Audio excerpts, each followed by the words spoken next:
السلام علیکم پیارے بچوں، آج ہم سورۃ الملک کی آیت نمبر 24 سے لے کر 27 تک کرتے ہیں۔ اللہ تعالیٰ فرماتے ہیں،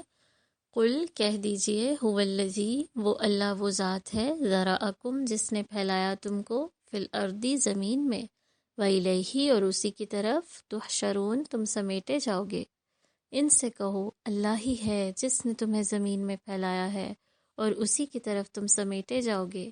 یعنی یہاں پر بتایا جا رہا ہے کہ آپ رسول صلی اللہ علیہ وسلم کو کہا جا رہا ہے کہ آپ ان سے کہہ دیجئے کہ تمہیں پیدا کرنے والا کون ہے، سارے انسانوں کو پیدا کرنے والا کون ہے، اللہ سبحانہ و تعالیٰ، اور اس کے علاوہ کسی میں اتنی طاقت نہیں، کوئی اتنا قادر نہیں، کوئی خالق نہیں، کوئی مالک نہیں کہ جو انسانوں کو پیدا کرے، ان کو رزق دے اور ان کی نشو و نما کرے۔ یہ صرف اللہ سبحانہ تعالیٰ کی شان ہے۔ اور زمین میں پھیلا دیا، یعنی کہ دیکھیں ایک ہی جگہ پر سب کو نہیں پیدا کیا، بلکہ پوری دنیا میں جو پوری زمین ہے اس میں طرح طرح کے لوگوں کو ڈفرینٹ جگہوں پر، ڈفرینٹ کنٹریز میں پیدا کیا، جن کے رنگ مختلف ہیں، جن لوگوں کی عادات مختلف ہیں، جن لوگوں کے شکل و صورت مختلف ہے، مگر یہ اللہ کی شان ہے کہ اس نے ڈفرینٹ طرح کے لوگ پیدا کیے اور پوری زمین میں پھیلا دیے، اور وہ سارے کے سارے لوگ پھر اللہ کے حضور حاضر بھی ہوں گے۔ یعنی وہ کتنا بڑا رب ہے کہ پوری زمین میں جتنے بھی لوگ ہیں جو آج تک گزرے، جو آگے آئیں گے، وہ اللہ تعالیٰ کے حضور ایک وقت میں اکٹھے جمع کیے جائیں گے تاکہ ان کو ان کے اعمال کا بدلہ دیا جائے۔ تو کتنی شان پتہ چلتی ہے اللہ تعالیٰ کی۔ پھر آگے اللہ فرماتے ہیں وَيَقُولُونَ، اور وہ کہتے ہیں، متا کب ہے، ہاذا یہ، الوعد وعدہ، ان اگر، کنتم ہو تم، صادقین سچے، یہ کہتے ہیں اگر تم سچے ہو تو بتاؤ یہ وعدہ کب پورا ہوگا۔ یعنی کافر جو تھے نا، وہ رسول صلی اللہ علیہ وسلم سے سوال کرتے تھے کہ یہ جو آپ اللہ کے حضور جمع ہونے کی بات کرتے ہیں، قیامت کی بات کرتے ہیں، بدلہ لینے کی بات کرتے ہیں، تو وہ کب آئے گی، یعنی اس کا دن، تاریخ، اس کا وقت کیا ہے۔ یعنی ان کو اس سے غرض نہیں تھا کہ ان کو قیامت کی فکر ہو، ان کو تیاری کرنی ہے، ان کو اللہ تعالیٰ کو راضی کرنا ہے، بلکہ ان کو یہ ٹینشن تھی کہ اگر سچ ہے یہ تو ہمیں پھر اس کا دن بتائیں۔ اس کا مطلب یہ ہے کہ ان کو قیامت پہ یقین نہیں تھا۔ اس کا مطلب یہ ہے کہ وہ صرف اور صرف مذاق اڑانے کے انداز میں پوچھتے تھے، کیونکہ ان کو یقین ہی نہیں تھا، تو وہ تنزیہ پوچھ رہے تھے کہ اچھا پھر کب آئے گی، لا کے دکھاؤ۔ تو ان کن تم صادقین، یعنی اگر آپ اتنے ہی سچے ہیں تو پھر آپ بتا دیں، جو کہ بہت غلط عمل تھا، کیونکہ آگے اگلی آیات میں اللہ فرماتے ہیں قل انما العلم عند اللہ، قل کہہ دیجئے، انما العلم، بے شک علم، عند اللہ، اللہ کے پاس ہے۔ یعنی قیامت کا علم جو ہے نا، وہ صرف اور صرف اللہ سبحانہ تعالیٰ کے پاس ہے۔ اللہ نے رسول صلی اللہ علیہ وسلم کو بھی نہیں بتایا، کسی کو بھی نہیں بتایا کہ کب آئے گی، اور اس کے پیچھے جو اللہ تعالیٰ کی ریزنز ہیں وہ وہی جانتے ہیں کہ کیوں نہیں بتایا۔ جس میں سے ایک تو ہمیں بھی سمجھ آتی ہے کہ جب ایک بندے کو پتہ چل جائے کہ یہ فکس ٹائم ڈیٹ ہے، تو وہ ظاہر ہے وہ پھر ڈیلے کرتا رہتا ہے نیکیوں کو، اور وہ تیاری اس طرح سے نہیں کرتا۔ تو اس لیے ہمارا کام یہ ہونا چاہیے کہ ہم نے صرف ایمان لانا ہے اور تیاری کرنی ہے۔ اور اللہ فرماتے ہیں وَإِنَّمَا، اور بے شک، انا نذیر، میں ڈرانے والا ہوں، مبین، کھلم کھلا۔ یعنی رسول صلی اللہ علیہ وسلم لوگوں کو یہ بتائیں کہ میں تو صرف ڈرانے کے لیے بھیجا گیا ہوں، ڈرانے والا ہوں۔ یعنی کہ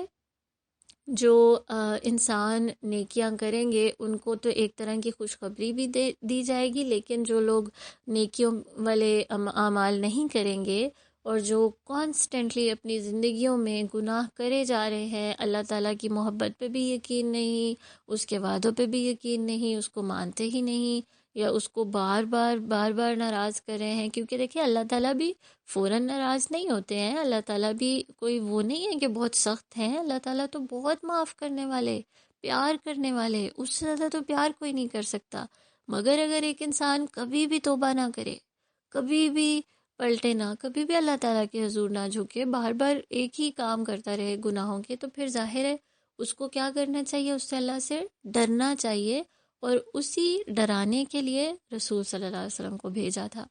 کہ پھر اس کے بعد اس کو اس کی سزا مل سکتی ہے۔ آگے کیا ہے آیت نمبر 27 میں، فلما رأوہ زلفۃ سیئت، فلما پھر جب رأوہ وہ دیکھ لیں گے اس کو، سیئت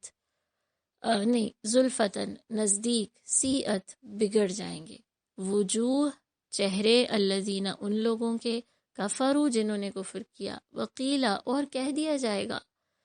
ھذا الذی یہ ہے وہ چیز، کنتم تھے تم بہی ساتھ اس کے، تدعون تم تقاضا کرتے۔ یعنی اللہ فرما رہا ہے پھر جب یہ اس چیز کو یعنی قیامت کو قریب دیکھ لیں گے تو ان سب لوگوں کے چہرے بگڑ جائیں گے جنہوں نے انکار کیا ہے،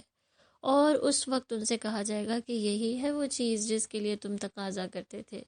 یعنی اس آیت سے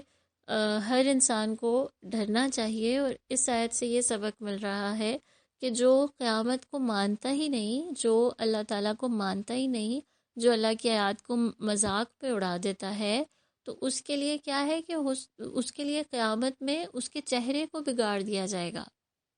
اور جس چہرے پہ وہ ہنسی سجاتا تھا، یعنی ہنستا کیسے تھا، تنزیہ ہنستا تھا، اللہ تعالیٰ کا اس نے بار بار مذاق اڑایا، اس چہرے کو بگاڑ دیا جائے گا۔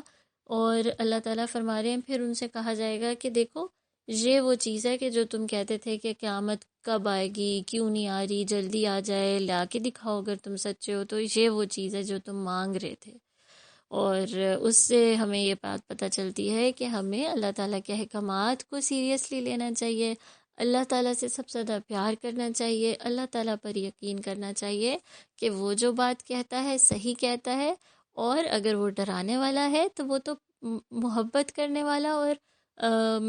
آپ کو جزا دینے والا بھی ہے، آپ کو ریوارڈ دینے والا بھی ہے کہ اگر آپ اچھے کام کریں گے تو پھر ایسے کیسے نہیں ہوگا کہ اللہ تعالیٰ آپ کو اس قیامت کے دن کی سختیوں سے بچائے اور آپ کو جنت عطا کرے۔